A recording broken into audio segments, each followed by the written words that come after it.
Ito nga po si Jam. Hamito, Jam, hindi mo nagustuhan yung nakaraang laro mo, pero nabawi mo na siya. Ngayon, nabalik mo na rin yung double-double numbers mo. Paano ka nakapag-bounce back? Ano yung sinabi mo sa sarili mo?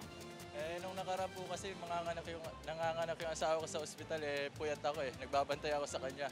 Kaya po nung last 2 games na mapangit yung laro ko, nagpahinga lang po ako, natutulog ako ng tama sa oras. At saka focus lang po ako sa ensayo namin, sa mga tinuturo ng mga coach namin. Yan. So nabawi mo na pala yung tulog mo ngayon. And ngayon nga na nag-all Filipino lineup kayo, no Princess. Ano yung gumana para sa team nyo? Sipag lang, effort sa depensa, sabi ni coach. At saka dasal, at saka salamat sa Diyos na nakuha namin yung panalo na to. Maraming salamat and congratulations. Baka meron kang gustong batiin. Binabati ko yung Diyos nasa taas. Maraming salamat po sa blessing. At saka sa mama at papa ko sa Bicol. At saka mga kapatid ko sa Bicol. At saka lahat ng barangay Kayunan. Bagong silang phase 10, binabati ko. At saka si Carla at Soli. Jolly.